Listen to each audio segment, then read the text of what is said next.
This story is called Harold and the Purple Crayon by Crockett Johnson. One evening, after thinking it over for some time, Harold decided to go for a walk in the moonlight. There wasn't any moon, and Harold needed a moon for a walk in the moonlight, and he needed something to walk on. He made a long, straight path so he wouldn't get lost, and he set off on his walk, taking his big purple crayon with him. But he didn't seem to be getting anywhere on the long, straight path. So he left the path for a shortcut across a field, and the moon went with him. The shortcut led right to where Harold thought a forest ought to be. He didn't want to get lost in the woods, so he made a very small forest with just one tree in it. It turned out to be an apple tree. The apples would be very tasty, Harold thought, when they got red. So he put a frightening dragon under the tree to guard the apples. It was a terribly frightening dragon. It even frightened Harold. He backed away. His hand holding the purple crayon shook. Suddenly, he realized what was happening, but by then, Harold was over his head in an ocean.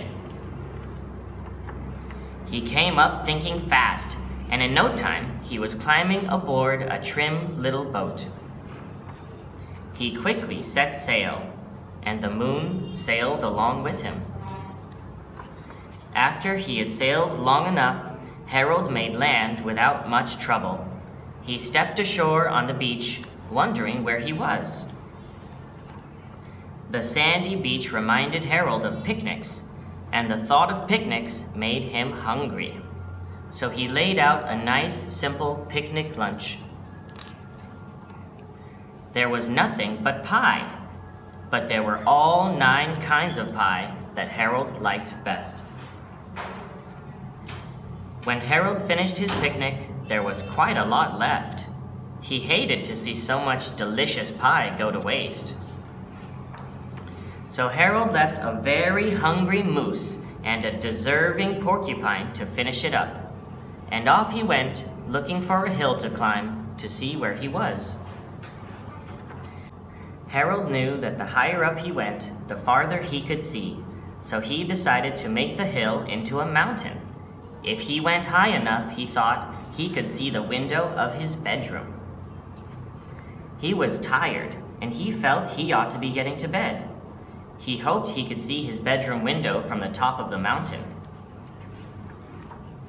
But as he looked down over the other side, he slipped, and there wasn't anything on the other side of the mountain. He was falling in thin air. But luckily, he kept his wits and his purple crayon. He made a balloon and he grabbed onto it. And he made a basket under the balloon big enough to stand in. He had a fine view from the balloon, but he couldn't see his window. He couldn't even see a house. So he made a house with windows, and he landed the balloon on the grass in the front yard. None of the windows was his window. He tried to think where his window ought to be. He made some more windows. He made a big building full of windows. He made lots of buildings full of windows. He made a whole city full of windows. But none of the windows was his window. He couldn't think where it might be. He decided to ask a policeman. The policeman pointed the way Harold was going anyway, but Harold thanked him.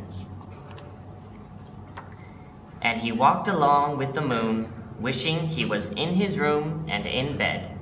Then, suddenly, Harold remembered. He remembered where his bedroom window was, when there was a moon. It was always right around the moon.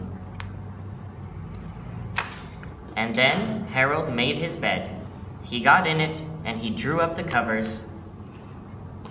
the purple crayon dropped on the floor, and Harold dropped off to sleep. The end.